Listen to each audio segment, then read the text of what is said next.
yeah, for the last 50 years, I mean, we basically ran the place, and maybe we did that more than we should have. We pushed ourselves in to say, Americans tend to do this anyway. There's a problem over there. Well, I'm going to tell you how to fix it. Well, back up one and see if maybe somebody else shouldn't fix that first. But we did that for 50 years. It's changing now. And so it's not going to be everyone looking to the U.S. all the time to solve every problem. And I think Ukraine is just all of this being played out right now. A multipolar world also means a little bit more it's not a word, but fractionalization in a sense. Things aren't, it's not so centralized.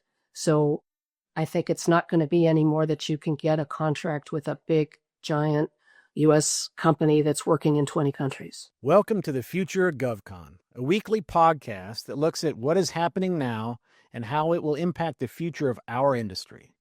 I'm Jake Frazer, owner and CEO of Precision Talent Solutions. In leading one of the industry's top executive search firms, I talk to influencers across the industry every day. C-suite executives, growth officers, diplomats, senior government officials, and top flag officers. Every week, we bring in experts from across GovCon, cyber, AI, space, NATO, medical, and more. And we'll have them share the key trends happening today and how our industry will look in the years to come. So pour a cup of coffee and let's get started. Hey everyone, it's Jake with PTS and welcome to another episode of the Future of GovCon podcast. We're honored and excited to have one of the legends of diplomacy here with us. Ambassador Elizabeth Richard is calling in from the greater DC area. Elizabeth, thank you for coming and joining us today. Hey, it's a pleasure to be with you, Jake. Really happy to be having this conversation today. You have a great reputation. I've had many people tell me Elizabeth is one of the top minds in the State Department. You have a tremendous career that I think has set a great example for so many people. And we're excited about kind of the insights you bring, your view from the Department of State, your view from the Middle East. So we're looking forward to a great discussion. Super. Yeah, I'm really happy to do it, and a big fan of what you're doing in your work, honestly, and helping all of these companies and individuals transitioning out from the services, from the public service into the private sector. So thank you for inviting. It's fun to make a living helping people. I remember we first met was at our first experts workshop where I think we worked with about 50 transitioning SESs and generals and different folks. And that was really good to have a chance to meet you in person. So thanks for being part of our community. It's cool. Yeah. So we definitely want to talk about the future of GovCon and where things are going with foreign policy. But before we get into that, let's talk a little bit about Elizabeth growing up. I read somewhere where you did your first international trip when you were an 11-year-old girl and you went to Rome to visit your uncle, right? And you got hooked. You got the international bug. So yeah. Talk about growing up and how you decided what you wanted to be. Oh, yeah. It was kind of by accident in many ways, as it often is. But yeah, my first trip, my late uncle was a Jesuit priest who lived in Rome for the better part of probably 40 years. Wow. And when I was 11, my parents took me and my little sister to go see him. And it was my first time out of the country, my first time in a foreign language environment. And as kids do, because kids are sponges, quickly picked up some words and met some other little kids in the hotel and various places. And I was immediately hooked on how exotic it was to be in Rome, Italy, which for me at 11 was very exotic. Yeah, so I did a summer overseas in Strasbourg. When I was 16, I did a couple of trips that my uncle and another Jesuit led through Turkey and the Middle East for college credit, but they let me tag along very kindly, and went to places like Turkey and Egypt and Israel and back to Rome again. And so that was kind of it. By the time I was 18, 19 years old, I knew I wanted to spend a lot of time overseas. I know what you mean. My dad was in the Army, and I grew up wearing lederhosen, so I couldn't wait to get back overseas. But you grew up on the outskirts of Chicago, is that right? Yeah, Hammond, Indiana. Very blue collar, right next to the steel mills of Gary. That's where I grew up. And when it came time to go to university, um, I couldn't get out of there fast enough. Not because of those things, but because I hate winter. I was sick of being cold, and so I went off to college at SMU in Dallas, Texas. Nice. Nice. Are you a Bears fan? Are you like a Chicago sports fan? Everybody's a Bears fan in Chicago. You have to Okay. be. You have Just to have be. the family split on the Sox and the Cubs, though. Okay. Yeah, Which one are you? division there. I'm a Cubs fan, though. We're from the South Side. I don't know how that happened, but always been a Cubs fan. They I just, guess they like the underdog. yeah, they got a better park. They got a better legacy, I think. Much better part. I'd be a Cubs fan too. So you went down to Texas to Southern Methodist. That's almost another country for you if you're in Chicago, right? Yeah, well, from a Catholic family, the nuns were horrified that I was going to a Methodist school. But actually, you know how I got there? My dad was a banker, and after he got out of the army, went into banking. And he had been in Dallas, Texas, and said, I'm seeing an energy here. Everybody's young. And I go around, and the businesses are thriving, and just the feel of the place is very, very positive. And I went down there, and he was right. By the time I graduated law school, which is what I did after university, I was a lawyer. I was maybe 22. The guy across the hall from me, he was 23. He was a vice president of a bank. I mean, it was a great time to be. There were lots and lots of opportunities. But you almost went into like maritime law and then you pivoted into Oriental government. Yeah, I did briefly. I was hired. I was doing contracts and all the usual stuff, but I took every international class I could find because I was so interested. And Admiralty was one of those, and I took a bunch of them. And, when I went to interview at Texas Instruments, where I thought I was interviewing for a contracting job, the man on the other side of the table said, "Hey, I'm looking at your resume. When can you start?" And I thought, wow, am I that brilliant of a contracts officer? I didn't think so. He saw Admiralty, and he said, we still have the origins of Texas Instrument. Texas Instruments was a little company called Geophysical Service, Inc., which was an oil and gas exploration company. And it was working all over the world. It had 40 ships all over the place, getting in trouble, and not one lawyer in the legal department knew what to do with it. And so he hired me on the spot, and I would practice Admiralty for a while from Dallas, Texas. So what put you into going into the Foreign Service? What clicked? What was the event? It was complete accident, and I think about this all the time in our State Department recruiting, and how important it is that we get outside the two coasts, frankly, and the elite universities. I happened to have a professor in law school who taught Tuesday, Wednesday, Thursday, which was a weird schedule compared with everyone else. And I asked him why one time, and he said, "Well, my wife is in the Foreign Service, and she's posted in Mexico. So on Thursday afternoon, I go down to Mexico City, and then I come back up on Tuesday and teach." And I said, "What's the Foreign Service?" and, and he proceeded to, mentor me, convince me to take the test, and I did, and yeah, that's what happened. I mean, you're not the normal Foreign Service pedigree. You're not the George Washington or a DC native coming from Chicago to Texas and then in the Foreign Service is definitely a different route. Yeah. Talk about what's your first job in the Foreign Service? What did you do this is launching almost a 40-year career. Yeah. What was the first bite of the apple? Well, like everyone, our first jobs are almost always consular jobs.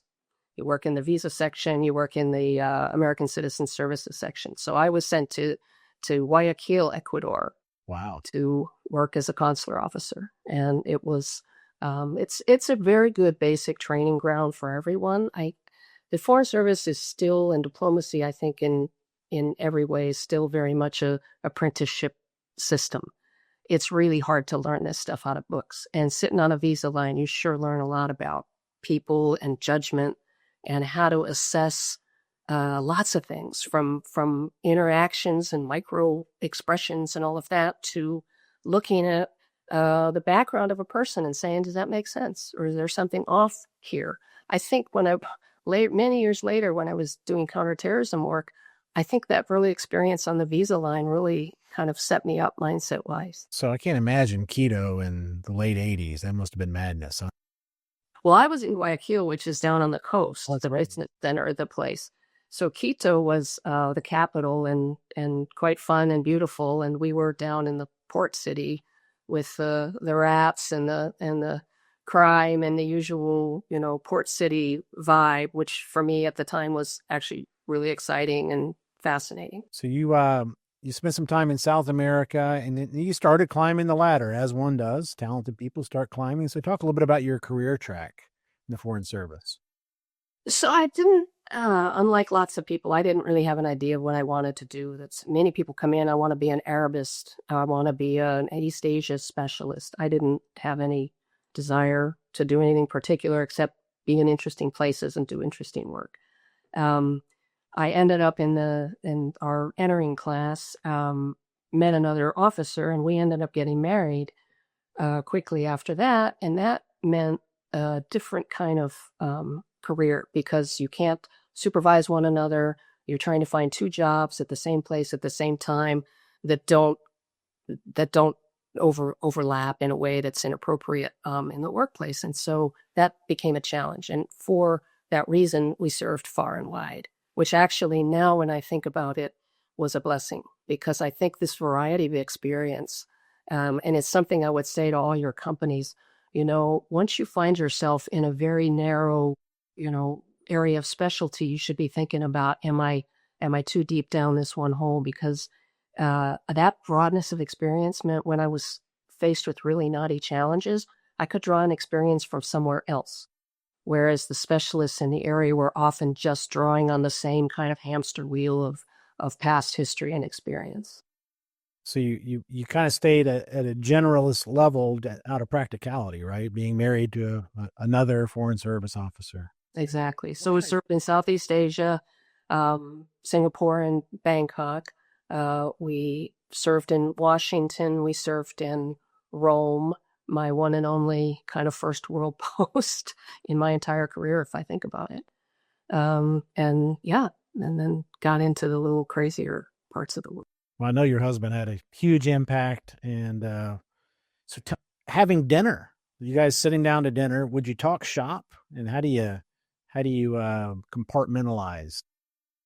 Yeah, I think for anybody, and I know plenty of my military colleagues are also married to other people in service. It's a blessing and a curse. I mean, you have to make sure that you're mindful to get out of the temptation to just dwell in work all the time, 24/7, and especially in this kind of international affairs isn't always good news. On the other hand, you've got somebody that completely understands what you've just been through. I just had a CODEL that landed here at Saturday morning, and they all want to go shopping, and I want to tear my hair out. That you got a person on the other side of the dinner table that resonates with and can say, "Oh man, I'm so sorry," versus somebody else saying, "What's the big deal? So go shopping," So I consider myself extremely fortunate. Very, very, I was very lucky. You guys were kind of partners in the Foreign Service. Absolutely. Like. That's awesome. That's awesome. Yeah. So you kind of went through the process, and then you started moving up and dealing with, you're involved in the war crimes issues. You were in the INL as well. What was your favorite posting throughout your career? What's when you look back and you think, man, that was awesome. What was your favorite posting? Wow. I mean, that's a hard one to answer. I have favorites for different reasons. My favorite post for lifestyle was Rome. There's no doubt about it. I mean, you get in the car on the weekend and you go to Assisi, or you drive to a little town and have some nice wine and pick olives off the trees. I mean, that was a great lifestyle post. But professionally, I mean, there were two that I really loved, though they were hard. The first one was Afghanistan, and I was there relatively early on when, frankly, there was a lot of hope that this might actually work. I was there 2006 to 2007, And then a couple years later, served in Pakistan, where I was the border coordinator. So I spent a lot of time on that border and with our colleagues from ISAF in Afghanistan.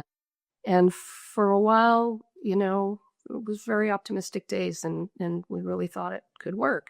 So that was, and I learned a lot. And I certainly learned a lot about whatever I know about government contracting. The seeds of what I learned are there because I was sent over to run the INL program, the International Narcotics and Law Enforcement Program, which was 2,000 DynCorp contractors spread all over the country doing police training at the time before the military took that mission and counter narcotics. So that was very educational. And my other favorite also looked really hopeful for a while was Yemen. I got to Yemen right before the Arab Spring started. And it was that cascading, one by one, the dominoes started to fall. And Yemen was one of those dominoes. And pretty quickly, we had 1 million people in the streets. And we had the first armored division of the Yemeni army had defected to the opposition, whatever that meant. Wow. And then we had fighting across the city where you had Sana'a is, 8,000 feet, but it's kind of a bowl with mountains on both sides and tanks shelling each other.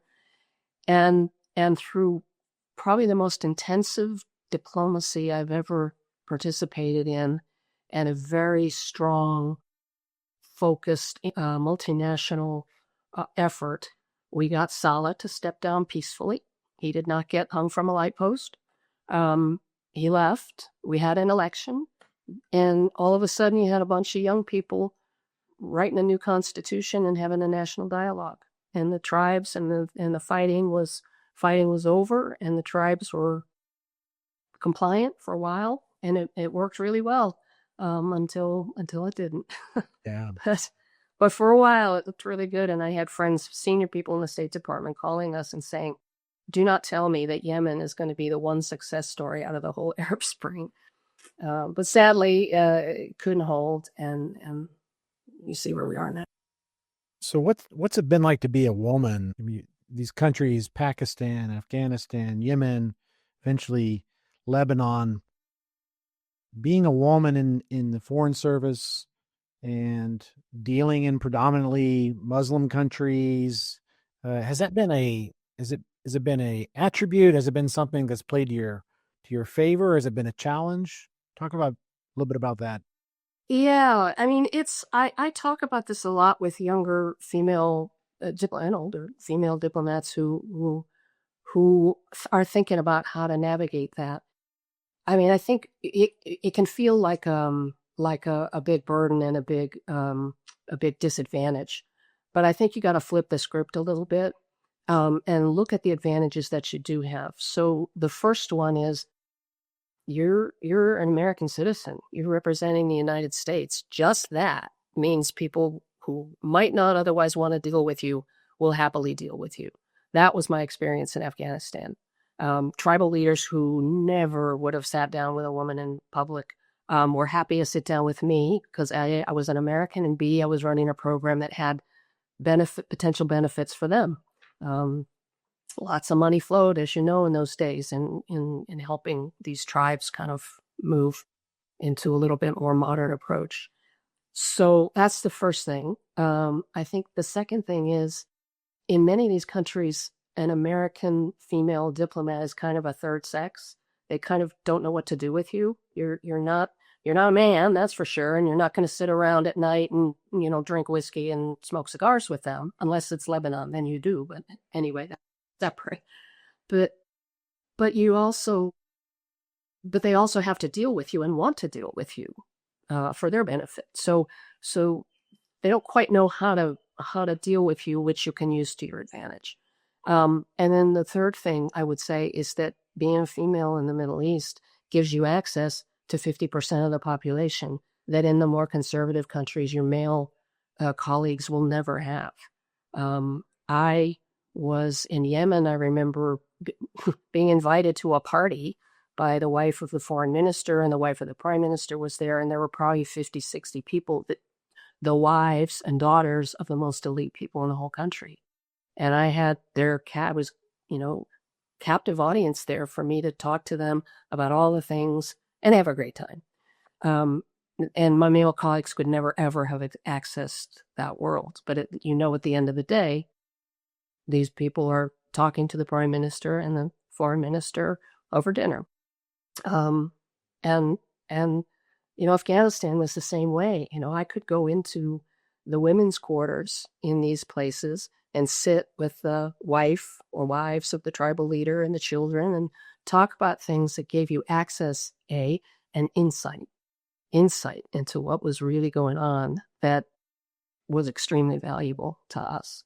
And I think the very last point I tell them all is, culture, culture, culture. So do I have a problem covering my head when I'm in those environments with a scarf? No problem at all. I'm respectful of their culture, and that gets me access, which at the end of the day, my job is to get access information and influence people on behalf of the United States.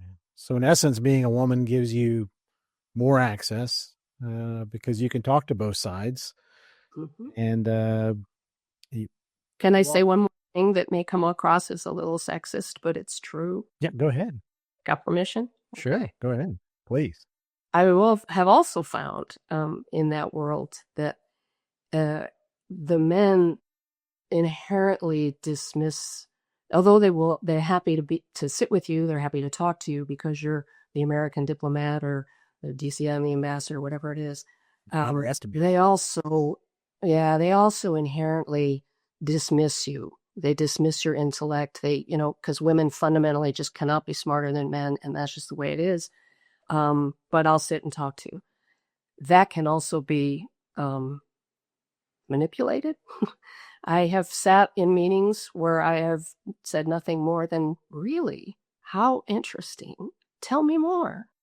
And I have found in some of these cultures, they will tell things to a woman they would never, ever say to a man because they assume that I don't get it and I'm going to forget it, or I don't know what they assume I'm going to do with the information. But a little tiny secret superpower, which I guess isn't so secret right now. Well, that's all. I mean, look, they think you're a woman and you're not necessarily going to be able to deliver like a man, but you actually are able to get more information out of them than your male counterparts, right? You just have to look at these things a little bit creative. What's the right approach? Is the right approach to punch somebody in the nose and be tougher than they are? No, that's dumb. That's a loser. What's your comparative advantage? And again, coming back to our friends here who hopefully are listening in, as a company, that's so crucial to think through before you charge into the plane and go off to your overseas environments. Is think through what's your comparative advantage as a person, as an American, as a representative of this company, in that culture, in that environment, in that particular situation. Yeah, it's certainly worth considering. I mean, you spent a lot of time in the Middle East and Central Asia. I mean, Pakistan, Afghanistan, Yemen, and you had the opportunity to serve as the ambassador to Lebanon for 4 years, right? Yeah. Talk about the selection process. How did you get that job? How did you become the ambassador to Lebanon? That's got to be a very desirable posting, right? Yeah, I thought it was, and it's always been very desirable. Look, traditionally in the State Department, about roughly 35% of the ambassadors have been political appointees. So those are people that are close to the president or the party, either as donors, as advisors, as friends, as whatever it is. And I'll be the first one to say they bring a lot. Because many of these people have been CEOs of companies or they have run, cities and states. And they bring, again, comparative advantage talents that we don't have in government. But the other 60-70% traditionally have been drawn from the career service. So I had just gotten to the point, I had been in a couple challenging places, Pakistan, working along that border and making sure that the GLOC, or ground line of communication for ISAF, which ran through Pakistan, was open and functioning, which wasn't always the case. I had worked in Afghanistan. I had worked in Yemen in a period when, frankly, I was inside that embassy when it was overrun by by a mob. And there's not a lot of press about that because at the end of the day, nobody got killed. And I credit that to good preparation and smart thinking by all our folks. But we had gotten through those kinds of experiences. So I think when it came time to look for chiefs of mission for places in the region, I was just one of the ones that kind of had done okay and not messed it up too much in hard places. And so they called me. And as you know, as that is a Senate confirmed position, you do the usual, consult with Congress, make sure you know your brief, inside and out, that you know what U.S. interests are in that place, and what we want to accomplish, and that you go to the Hill and have them say, okay, we trust you to go do this job. So talk about kind of the high points of your posting in Lebanon. A very complex country, very much the backbone of the Middle East. Some people say the Lebanese run the Middle East. Yeah. Very, very complex political situation. Talk a little bit about the high points of that posting. Yeah, it's another one. It's such a complicated place, and Lebanese are so successful when they leave Lebanon. I mean, there's not a country in the world that doesn't have some Lebanese / wherever you are doing extremely well. But it's very challenging inside the country, and it's very challenging because of everything, because of history, because of your neighbors, because of the proxy war that Iran has led in that region through Hezbollah and others, and the Syrians interference over time. So it's really complicated. There's a lot of history, but I was really lucky to be there at a time when some things were starting to change, and a little bit of it is generational. You had a new generation of folks who remembered the Civil War a little bit, but weren't formed by it. They weren't the leaders of the Civil War. And you saw them come out in a couple of protests. You Stink, remember that, when there was the garbage fiasco and there's trash everywhere across the country? Young people came out when it got really bad in 2019, and eventually the banking, Ponzi scheme, House of Cards fell. They were out in the street. So that's a good thing. That's you need this fresh energy that are not bound by the shackles of the Civil War and those relationships. Number two is the U.S. had been investing in the Army for some time, and we really doubled down during that period. And I was so blessed to have great counterparts in the military, in the U.S. military, who could not have been better partners. I mean, we were like this. We did not move without each other in that arena, and we built up the Lebanese Armed Forces, in a way that makes me really proud. And I'll tell you a couple little anecdotes. First of all, the commander of the army changed while I was there, and the new person came to the job, having been at the National War College in Washington, D.C. at Fort McNair, and he'd done training time at Fort Benning. Very proud of all their officers who were trained in the U.S. And I remember at one point early on, he said, is it possible for us to procure U.S. style uniforms or U.S. uniforms? And we looked into it, said, no, actually we can't sell you U.S. uniforms, but there's plenty that kind of look like us, or the old versions that anybody can go buy. I said, why would you do that? And because, don't you want your own Lebanese kind of uniform? Right. He said, no. He said, we want to show everybody we're with you. We're fighting, training alongside you. And if you look today, find a photograph of an American officer and a Lebanese officer, and you're going to see two guys that look alike, that have trained together in a lot of places. Extremely impressive effort. And that is important because now, when for the first time there's a little bit of space, there's a little bit of an opening. I never thought I would see Hassan Nasrallah dead, but he's gone. And so there's some space here, but something's got to fill that space. And Hezbollah's narrative has always been, well, you need us, and you need us to have arms so that we can defend the country because the army is too weak. They can't say that anymore.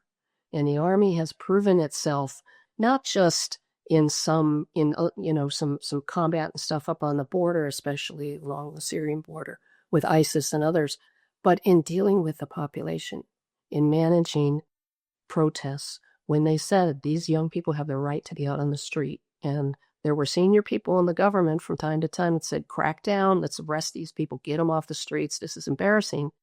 And the commander of the army said, no, it's their right. If they're peaceful, we are going to make sure that they have the right to demonstrate. So that army, I think, is the one institution, now that the banks have kind of collapsed, it's the one institution that I think all of the country, including the Shia and the South, get behind. It's an interesting time in history right now for Lebanon, obviously, with the perceived weakening of Hezbollah.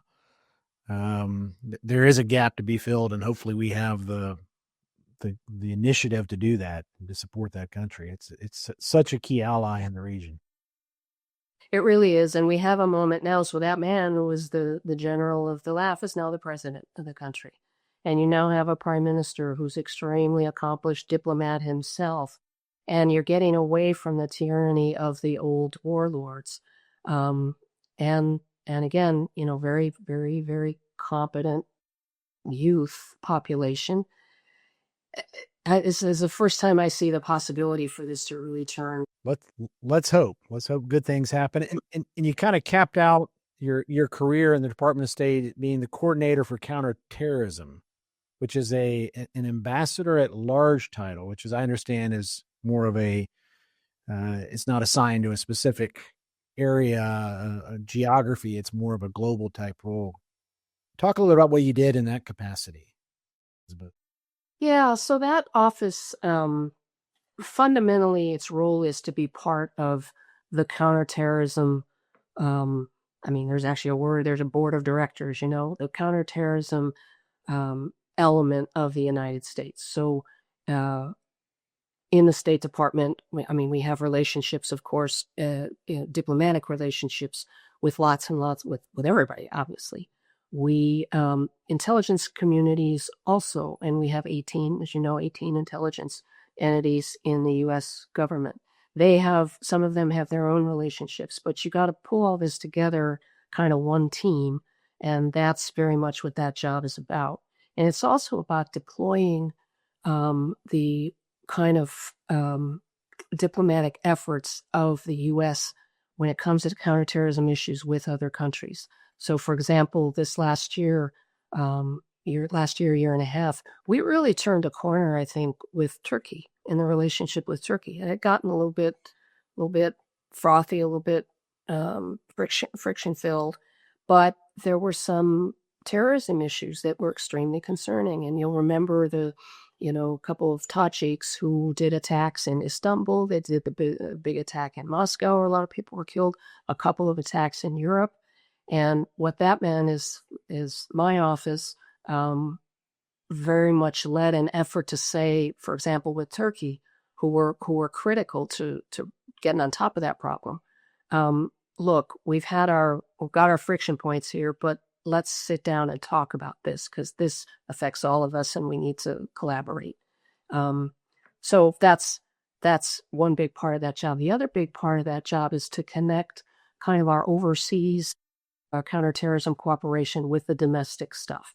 So we had a bunch of real experts when it came to dealing with DHS and how do we, what happens at the border. So a terrorism problem in Turkey or in Europe is my problem in the State Department. A terrorism problem in Philadelphia is DHS, FBI, etc. So we help to form a link there, and then is also as well with the military and other intel agencies. So very, very interagency, but also not just within the U.S. government. I imagine you're having to work with intelligence agencies, diplomats from across most of the world, I would imagine. Yeah, exactly. And the good thing still is, I think, till now, as much as we disagree on other issues with whatever today's flavor might be, tariffs or something else, we still fundamentally can sit down at a table with somebody we're fighting with in the newspaper and talk constructively and collaboratively about defeating terrorism. I'm glad to hear that. Yeah. So, talk about your exposure, your experience working with government contractors. When did you first get involved working with government contractors? What's your experience been in dealing with commercial partners? Well, my first experience, as I said earlier, was in Afghanistan when I was sent over to run the INL program, International Narcotics and Law Enforcement Program in Afghanistan. That was probably about, at the time, about half 50-50 counter narcotics and police training. And DynCorp was the company. I'll shout out DynCorp at the time that had this contract and had constructed bases, police training entities all over the country. I can't remember the number now, maybe 5 or 6 of them. We ran an air wing. We had 12 helicopters and a little old Russian jet. And we collaborated very intensively with our international counterparts, especially, for example, the Italians who were involved in police training. So that was my first experience in bringing, I guess, a fuller understanding about how we operate. So you have a policy decision to do this kind of work in Afghanistan. We're going to try and help the Afghans get on top of the narcotics trafficking problem. Now you get into the how. How are you going to do that? And that's where you find this just wealth of expertise and experience and knowledge and willingness to go at hard things in hard places. And we couldn't do the work we do around the world without them. DynCorp was a great company, still part of, now part of Momentum. A lot of those folks are still there that ran that INL program. It was a tough mission. So your experience in dealing with government contractors, coming from the INL space, must have been about collaboration, seeing them as an extension of government. You said the how, right? What you want to do, you need someone that had the how to actually execute. Exactly. And it's really important that be a good two-way relationship, because when it's not, and sometimes it's not, and it goes sideways, it can go sideways really, really badly, catastrophically. But my experience was, for the vast majority of folks out there were trying to get the job done. They felt as much representatives of the United States as I did, and as I was. And I think we, where we all understood each other's piece of the mission. There was the big M mission that we all understood, and then there's the little M missions. And we had to just educate ourselves on that. I think for us in government, it's as important to understand some of the technicalities and some of the nuance and the minutia sometimes of what government contractors can and can't do in overseas environments. What they can and can't do, and also what you can and can't do. And what are your obligations to these people? And this is the very hardest. The rest of it is, stuff you work out. It's not so challenging. The biggest problem is working out, especially in advance, who's responsible for what when everything goes bad. And if you work that out in advance, it can be very efficient, effective. We help each other out, and it works really well. So 2025 is, in my mind, one of the most transformative years in government contracting, probably since 9/11 happened in 2001. A lot of things are changing right now. Talk about a couple of changes you see in the government contracting side that you think are going to have kind of a far-reaching impact in the future. Yeah, I couldn't agree more on this period being very pivotal, very transitional, big transitions going on in a couple of areas. And one is basically tech, AI, quantum computing, those kinds of things. And I know it's kind of blinding, flashily obvious here, but I want to mention it because I think it is going to be a huge challenge. It is already a huge challenge for companies and for the U.S. So let me just say a couple things that when I think about how government contractors might think about the world. The first is, we're definitely moving out of a unipolar world and into a much more multipolar world. And that has from U.S. dominance to sharing the world stage with China, Russia, maybe. Yeah. For the last 50 years, I mean, we basically ran the place, and maybe we did that more than we should have. We pushed ourselves in to say, Americans tend to do this anyway. There's a problem over there. Well, I'm going to tell you how to fix it. Well, back up one and see if maybe somebody else shouldn't fix that first. But we did that for 50 years. It's changing now. And so it's not going to be everyone looking to the U.S. all the time to solve every problem. And I think Ukraine is just all of this being played out right now.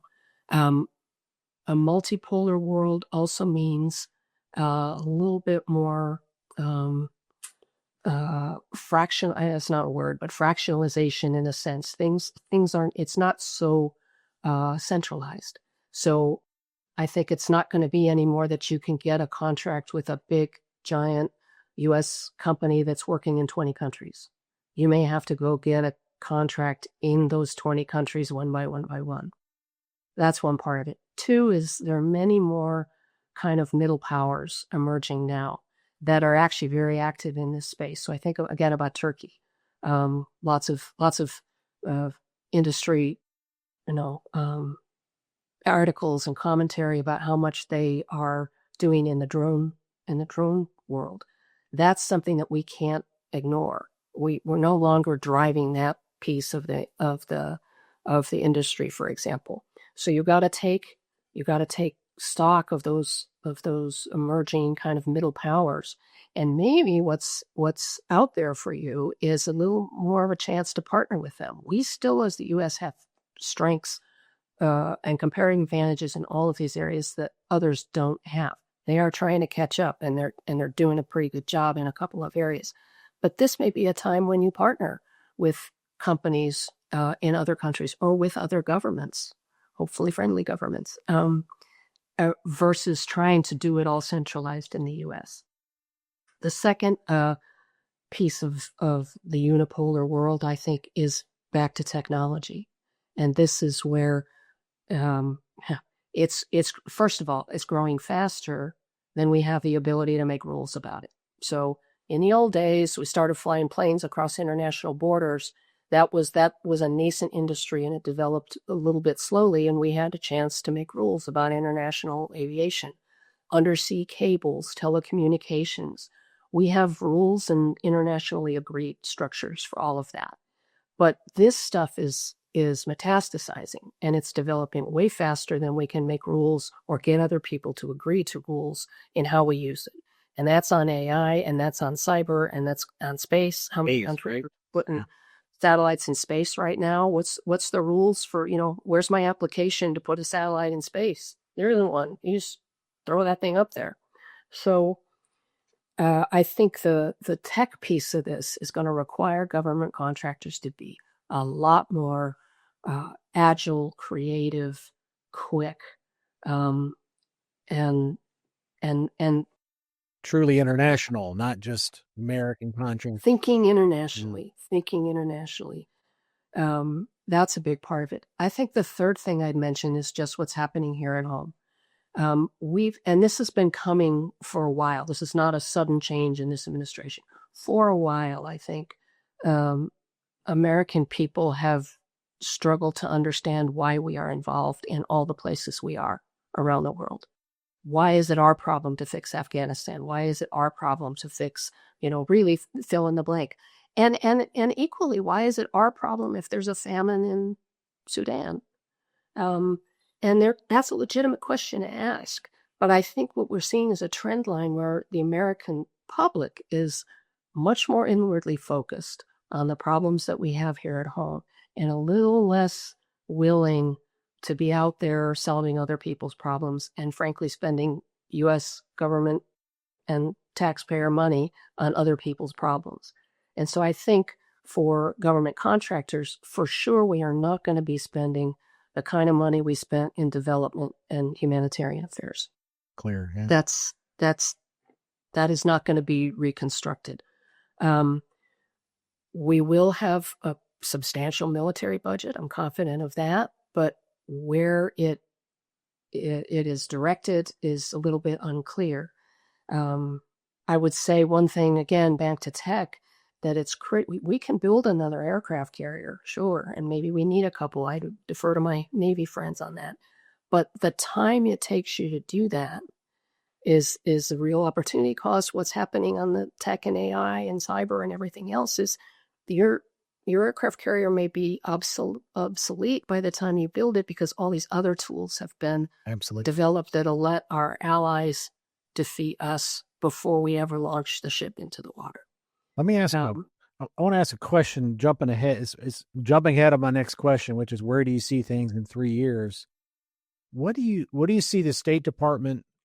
Let's go with a 50-50 hypothetical situation that there is a administration change back to the Democrats in 2028.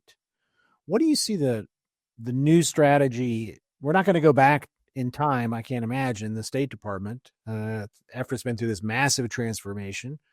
What do you think the priorities would be for the new State Department under, if the administration were to go back to the Democrats in 2028?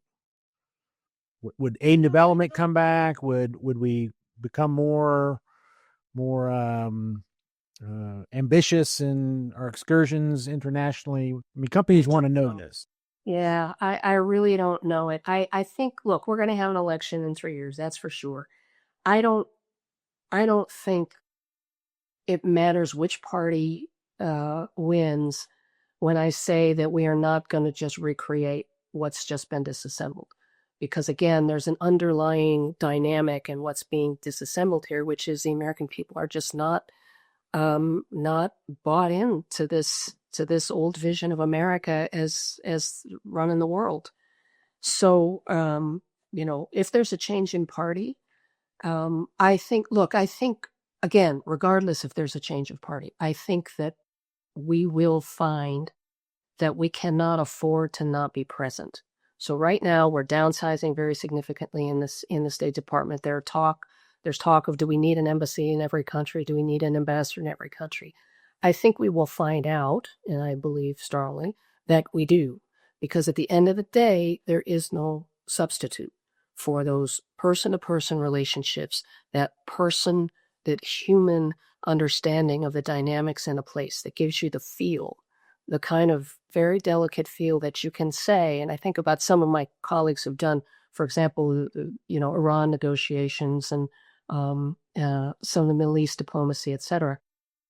You just need people that are experienced, that know the culture well, that speak the language, that live and swim in those waters, that can say, this is the direction we need to go in to turn this right, and this approach will not work.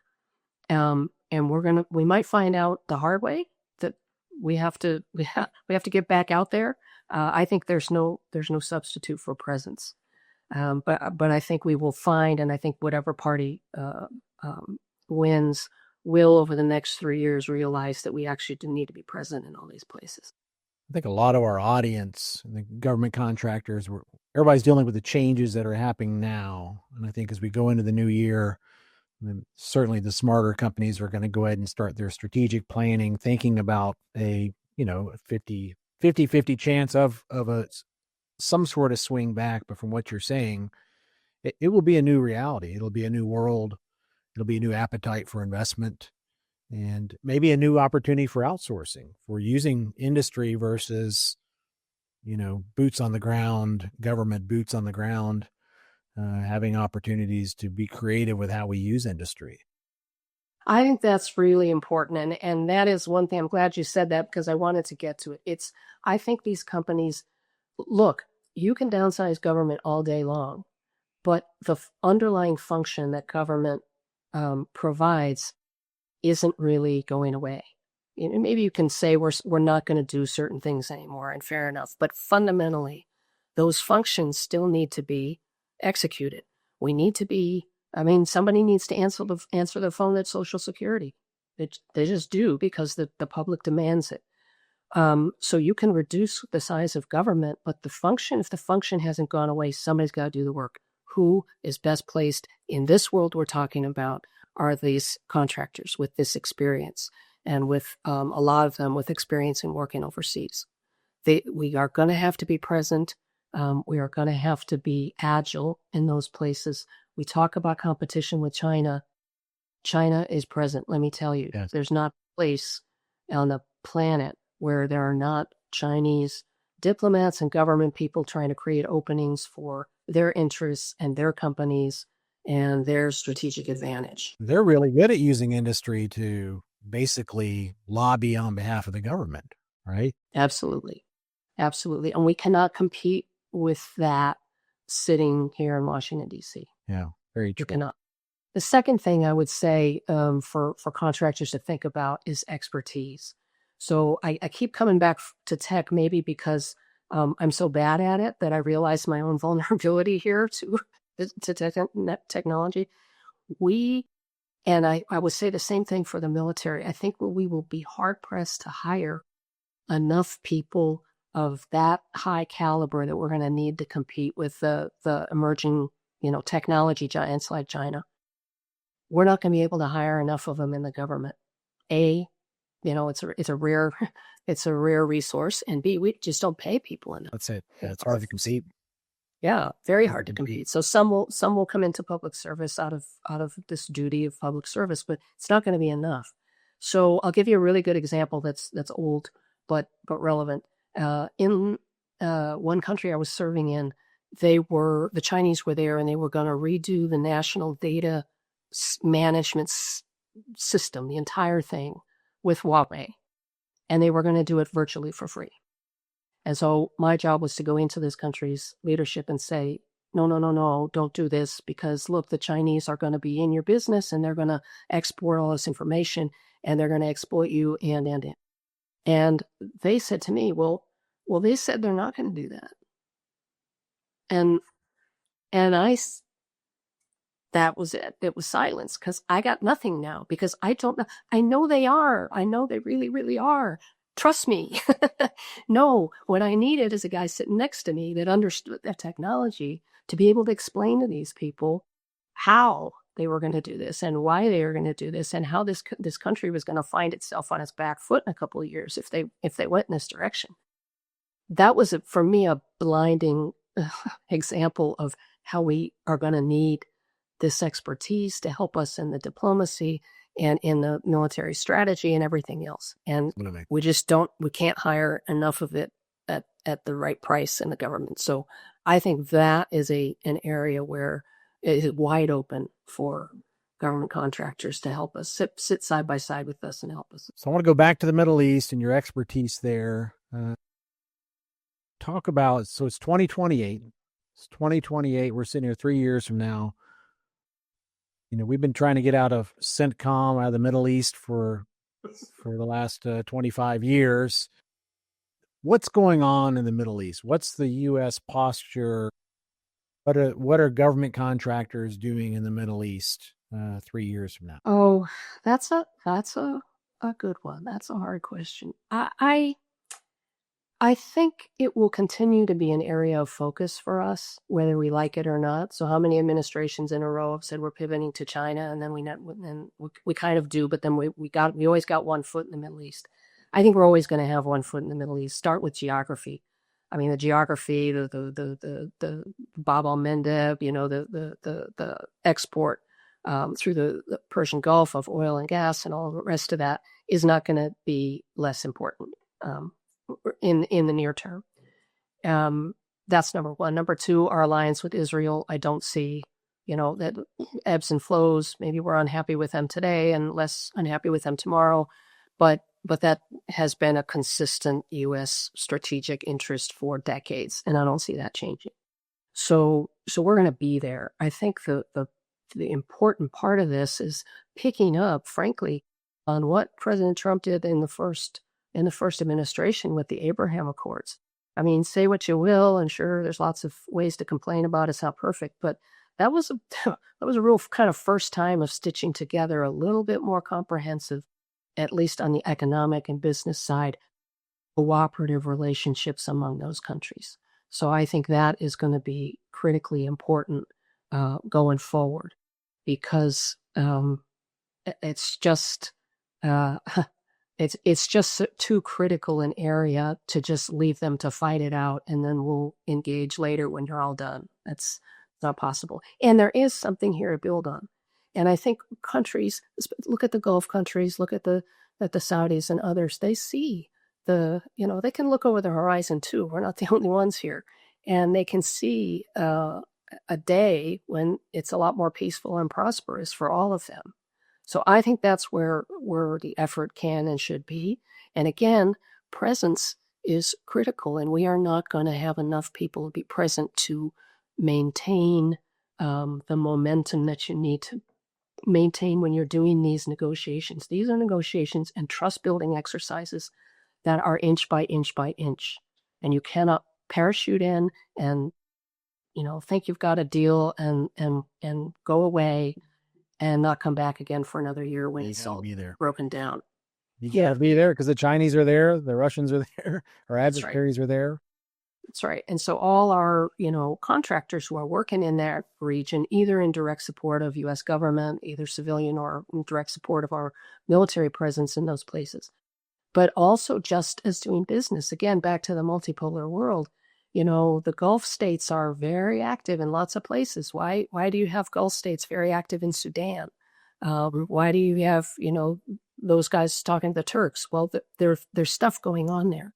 And some of it's business-based, and that can be, there are solutions that our companies can provide in services and advice, in planning, and in building a business, especially on the security side of things, that is very, very welcome in those places. Elizabeth, I want to put you on the spot. I want you to pick one word. I want you to just one word. It could be hyphenated. Some people have hyphenated. Talk about one word to describe your kind of gut feeling about the future of government contracting. And let's focus it on the Middle East, because I think that's where you have the most expertise, also Department of State. But let's focus on the what's your gut feeling about one word for your gut feeling about the future of government contracting in the Middle East? Can I stitch three words together? Go ahead. All right. The need for creativity. Okay. Creativity is my word. All right. The world is pivoting. I mean, there's so much transition happening now, and the speed at which some of this transition is happening is very fast, that those companies who can be creative and who can be agile and be thinking outside the box and be looking over the horizon and looking at things in different ways, doing things the same old way you always do it, is no longer viable. The ones who can be creative are going to do extremely well, and they're going to make a big difference, I think, and a big assist to the United States. I think you're right. Good. That's a good way to close out. Ambassador Elizabeth Richard, it's so great to have you here on our podcast. On behalf of the American people and aficionados of the industry, thank you for your almost 40 years of service as a diplomat around the world, the lives you've changed, the things you've done that people will never know. It's just a fantastic career, and I know you have some great things in front of you, and hopefully we can help you be a part of that. I know you're teaching, but I think there's a lot of companies out there that could benefit from your sage advice, particularly at the lens of the Middle East and as you look at the Department of State. Fantastic. Thank you, Jake. It's just been a pleasure, and again, thank you for everything you're doing. Well, we look forward to seeing you around, and to everybody out there, I hope you enjoy this episode of The Future of GovCon with Ambassador Elizabeth Richard. Fascinating discussion. If you haven't already, go ahead and subscribe. You can catch us on YouTube, on Spotify, on Apple Podcasts. We're out there. And make sure you tune in next week. We bring on another great guest. Elizabeth, I hope to see you when I'm in D.C. soon. Thanks again for everything. So thanks for joining me on The Future of GovCon. If you enjoyed today's conversation, share it with a friend, follow the podcast, and subscribe to YouTube so you don't miss our bold predictions shaping our industry. You can also connect with me on LinkedIn and learn more about Precision Talent Solutions at pts.careers. Thanks for tuning into The Future of GovCon, and see you next week.